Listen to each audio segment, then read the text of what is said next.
Good morning, guys. God's day, and welcome back to Reads Being Refined by the Fires.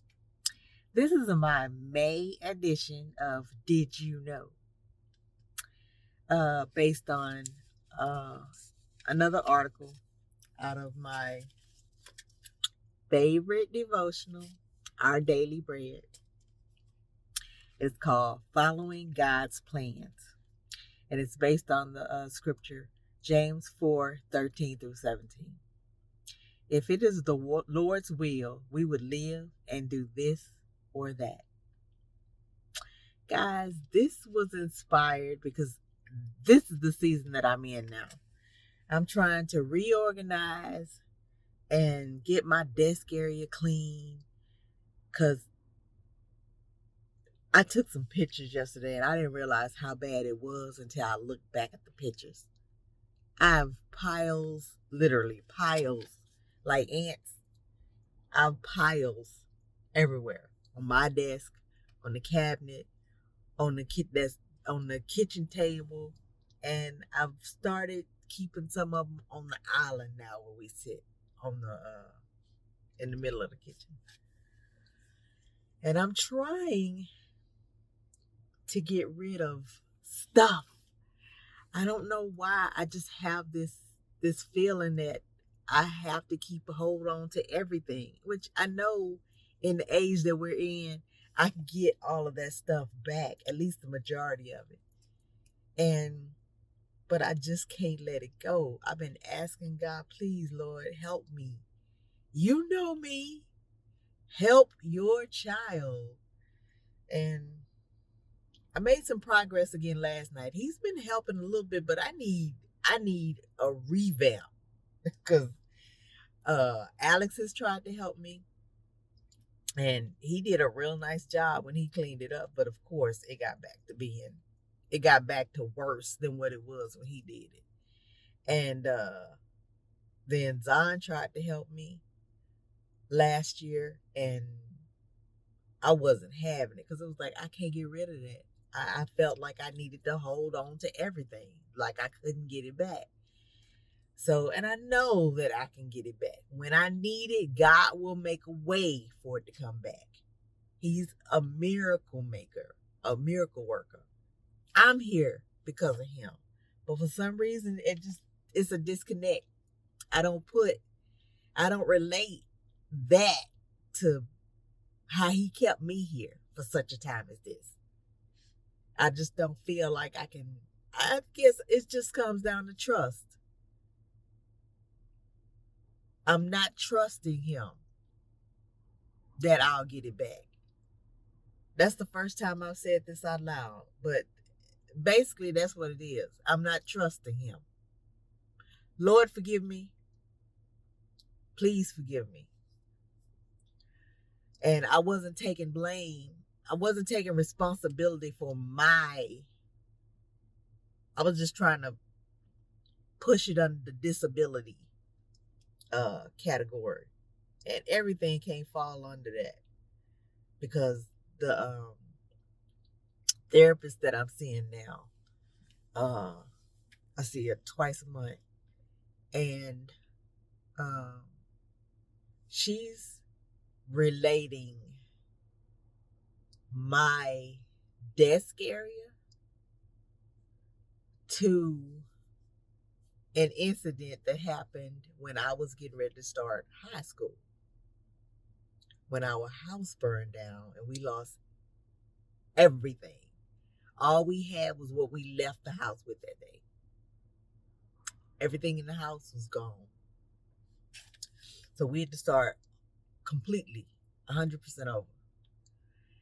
And she's thinking that may have something to do with why I hold on. But I've always kept things for sentimental reasons, like programs, funeral programs and stuff. But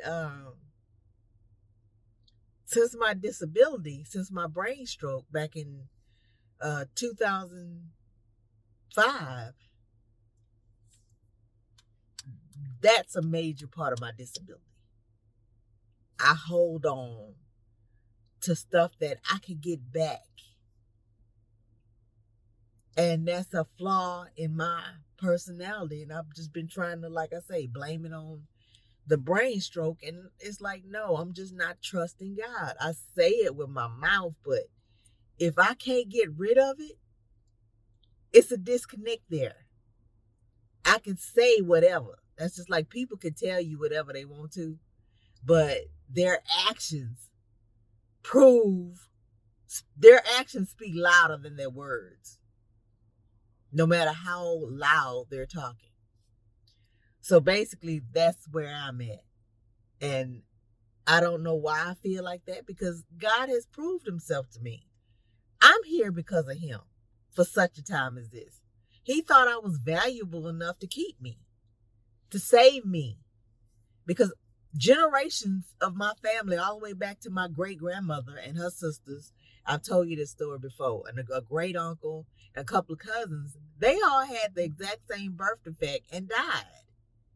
So I'm our family's generational curse breaker.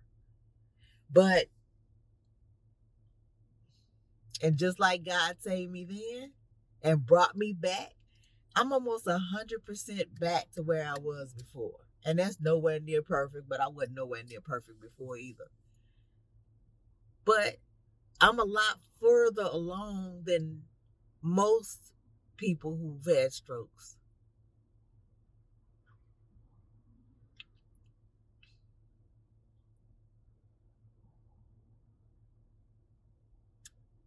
And the type of stroke I had was a birth defect that had ran in our bloodline for generations. And like I say, I've saved 2 other lives by my own experience, indirectly. Well, one indirectly, one directly.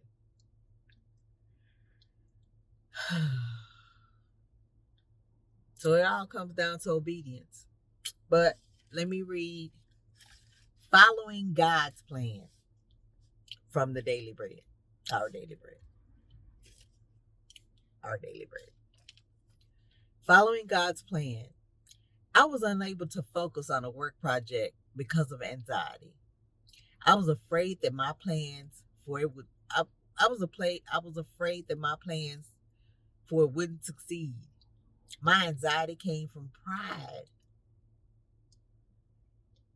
Pride. I don't think I'm being proud by hanging on to stuff. I think I'm just being a hoarder. But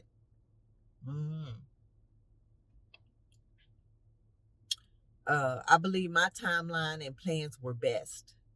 So I wanted them to proceed unhindered. A question broke through my thoughts, however. Are your plans God's plans? The problem wasn't my planning. God calls us to be wise stewards of our time, opportunities, and resources. The problem was my arrogance. I was fixated on my understanding of events and how I wanted them to turn out, not on God's purpose and how he wanted my plans to turn out. James encouraged us to say, if it is the Lord's will, we will live and do this or that.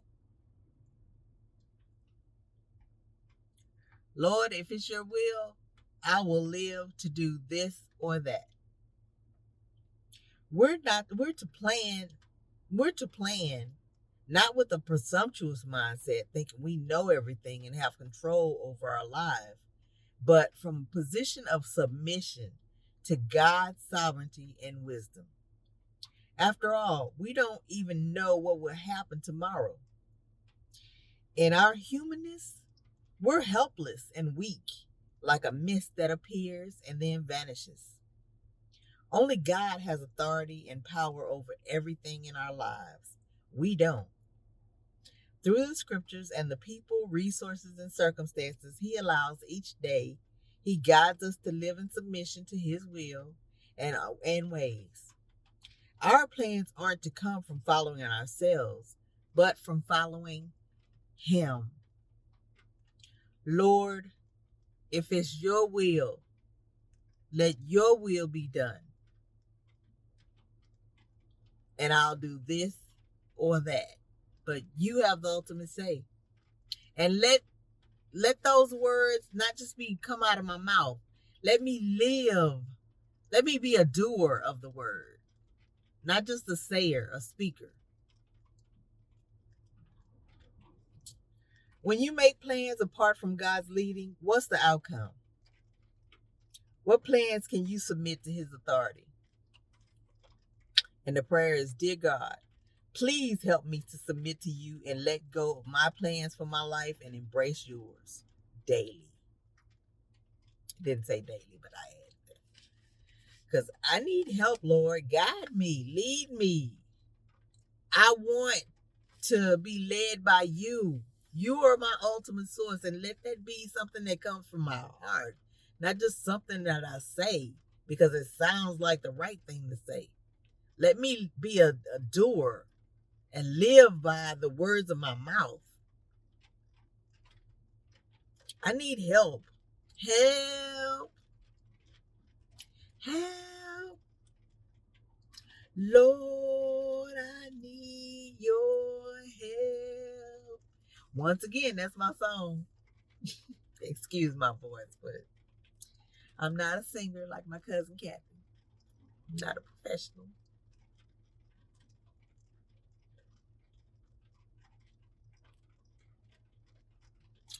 But you don't have to be a professional to sing and for God to read your heart. He knows everything about you. For somebody to create as many people as it is on this earth, and for him to be able to memorize and know everything about you at all times, you're never off of his radar. Never. Never. God's always watching, always has his hands on you. So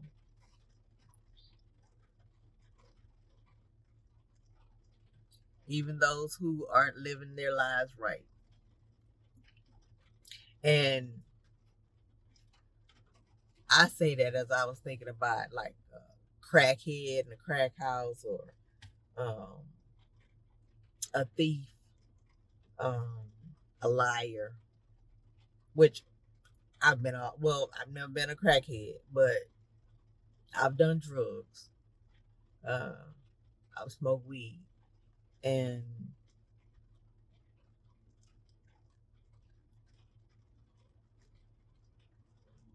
he knows everything. Everything. And the bad stuff that happens in your life, he can turn around and use it all for your good. But you have to put him first and not just say it with the words of your mouth. You have to live it like you really believe it. And I'm going to have to tune into that. And I've been asking him for help. Help me do like I need to do for you. I want my life to honor you. I want to be a reflection of your love. So again, help.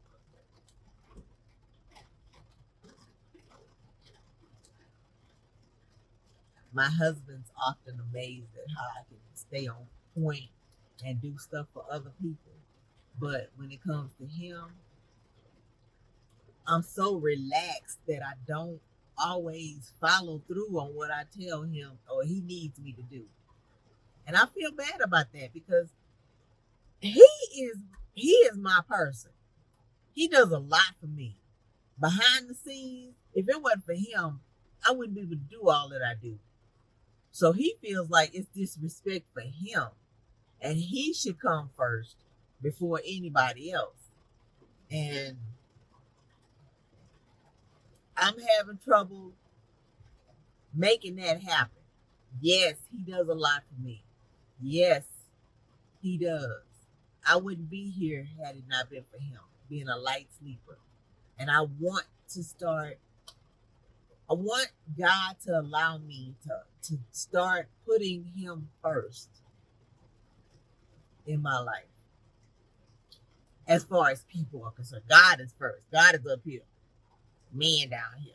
So Alex should be the first person that and me and him are one. We've been married for 20 years. We're one. Two have become one. So he should be my number one person. But and I guess I do the things I do. I don't like. I don't want other people to think, oh, she's a brain stroke. She had a stroke. She ain't in her right mind. I try to prove against that at all times. I don't even like him to mention my disability because I don't want to be seen as disabled. But at the same time, I use my disability when when it works in my best interest.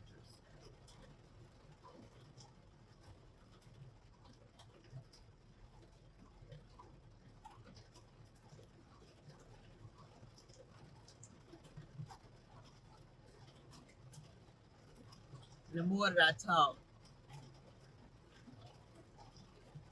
the more that I say this out loud, I'm realizing by hearing my own words come back to me that that's being two-faced because I'm with other people one way and I'm with him another way.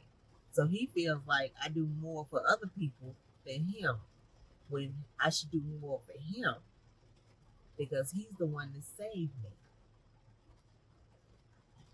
But I see it as though I don't want to seem like the weak link with other people. So that's why I try harder with other people. I stay focused with other people. And I don't get it 100% right every time when I'm with other people either. So I made several mistakes, like even on the church banners that I made some errors on those, but they give me grace because I am a brain stroke survivor. And like I say, I need to stop leaning on that because I am a brain stroke survivor. I can't take that away. I got the scars to prove. You can't tell now because I need a haircut. But I have 2 dents right here in my head from where I had the surgery. That will always be there for me. And I keep this side of my head shaved normally so you can see the scar. It's like a shaped like a boomerang. Like it comes back around.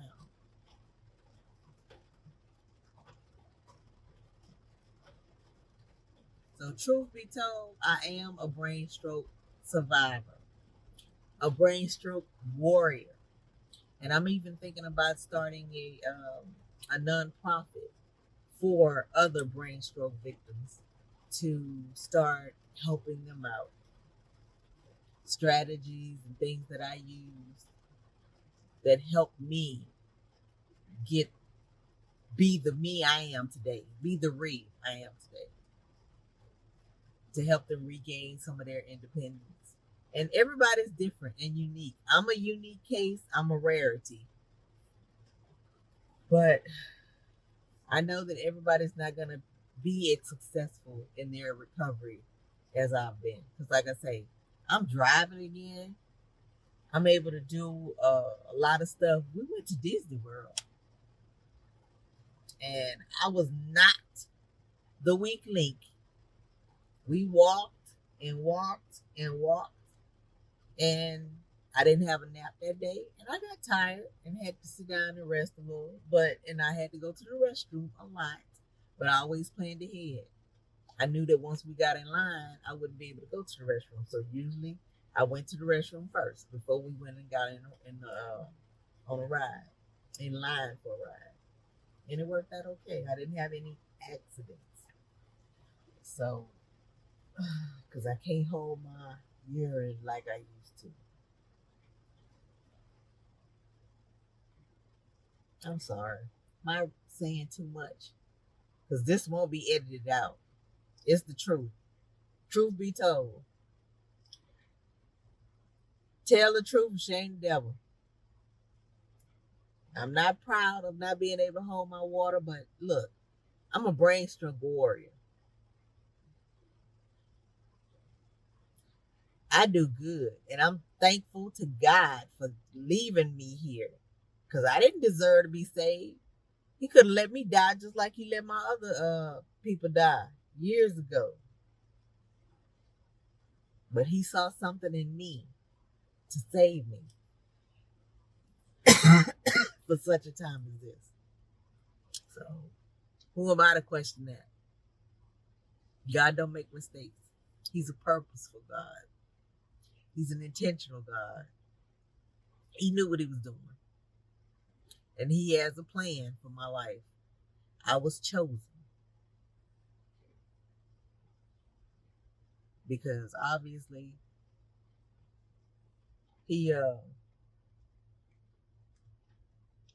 I heard a minister saying that if it comes down to you, he tried to use somebody ahead of you, like possibly my mom, since she has a brain stroke too, an aneurysm too. He possibly tried to use her, and since she wasn't doing whatever right, why, I don't know what the reason was why he didn't choose her, but he chose her to be my mom. But I guess, I don't know. We don't get to choose our parents. God does. God formed us in our mother's womb, and we were with God before we came to earth with our parents.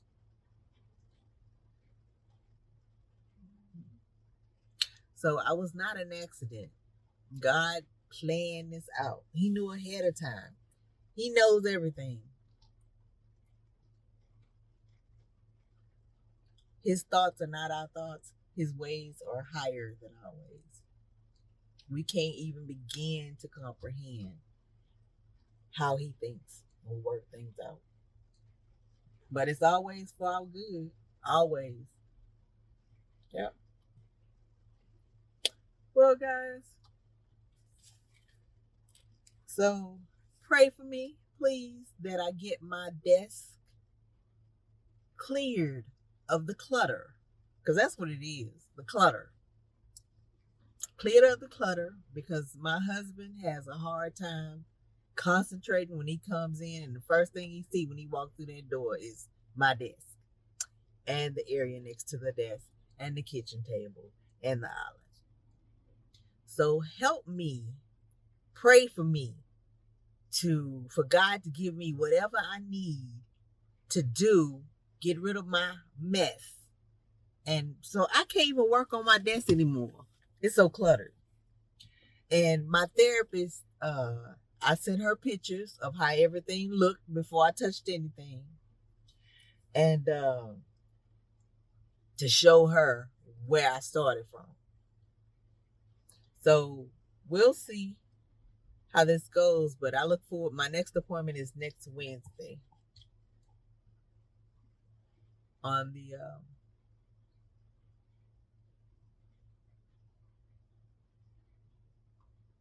7th, and it's a virtual appointment, so I'll be at home. The other two were in person, but this time we're doing it virtual because she wanted me to show her my area. At first, I thought when she said she was gonna come, she wanted to see my area. I thought she was actually gonna come to my house, and I was okay with that. But she said we'll do it virtually.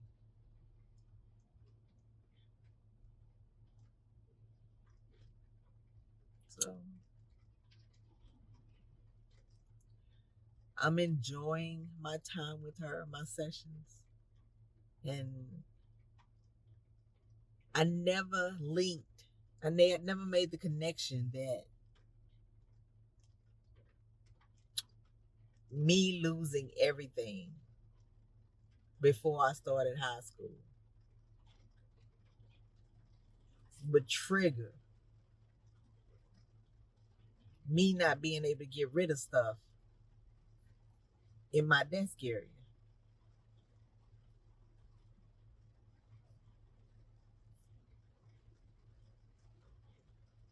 But she's the professional. But professionals don't know everything either, because I've had doctors where I went before I had my gallbladder surgery.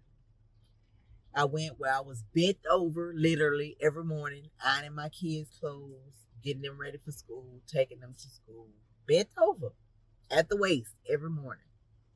And I went to see her, and she told me, well, you're just a mom, you're busy, and it's just stress. And I was like, no, it's more than stress. And I went to another doctor, told her the exact same thing I was going through. And she was like, you know what? I'm going to send you to another doctor to be checked, to have that looked at. Come to find out, I went and saw him. It was my gallbladder, inflamed and about to burst, ruptured. Had I listened to her and just went and tried to take it easy and just relax and not be stressed, I'd be dead. God gave me, you have to think for yourself. When you know your body better than anybody. This doctor was a young doctor. I don't know how long she had been out of medical school, but that's not here nor there, because from the symptoms that I was telling her, she didn't order any tests. She just listened to me talk, and just based on what I told her, she took that and didn't order any tests, didn't take it any further. She just talked to me and said, okay, just relax and it was like, well, have a good day. Hope you feel better. What? Whereas the second doctor I went to, my general practitioner, I told her what was wrong. Something clicked. First, she was an older lady. The first one was a young doctor. Not knocking young doctors, but just because you're young don't mean you're wise. And just because you wear a white coat and have the title of doctor don't mean you know everything. But this doctor was an older lady, and she said, you know what? I don't know what's going on, but for you to say what's happening is happening, I'm going to send you to another doctor. She sent me to another doctor, a gastroenterologist. He tested me and found out my gallbladder was about to rupture. And he asked if I could go across the street and register myself, do my blood work and stuff, so I can have surgery. This was on a Friday that I saw him, the following Monday. I was like, no, if I could have surgery that day. I was like, no, I can't. I can't do it today. I have kids. I need to get together with their dad and work things out. But he told me, okay, I had the weekend. So I prayed, Lord, please let me make it through the weekend.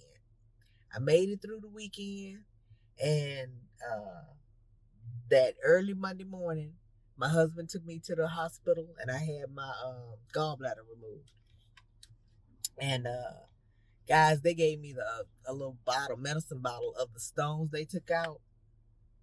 Some of those stones were quite large, and it was several of them. They didn't give me all of them, but they gave me some of the biggest ones they could save. And it's amazing how your body calcifies stuff like that. They were hard.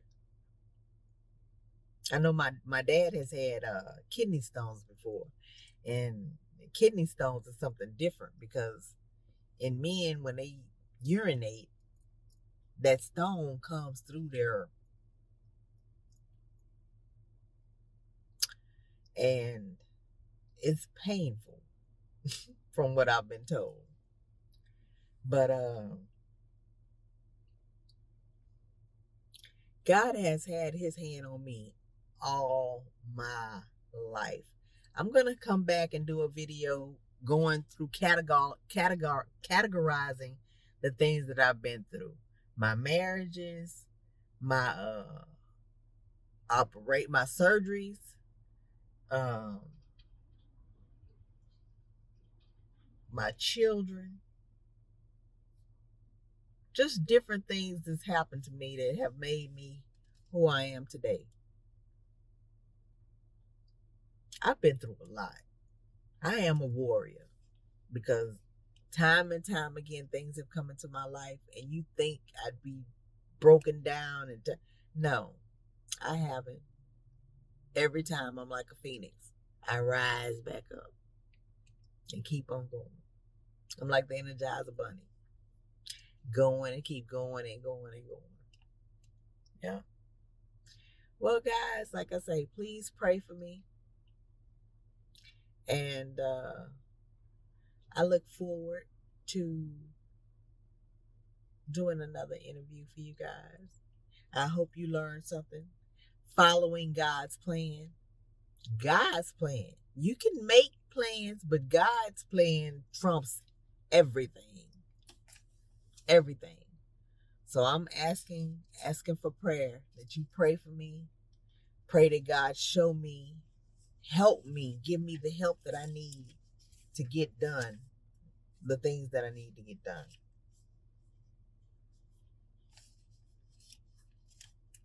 So, yeah. Well, love you guys.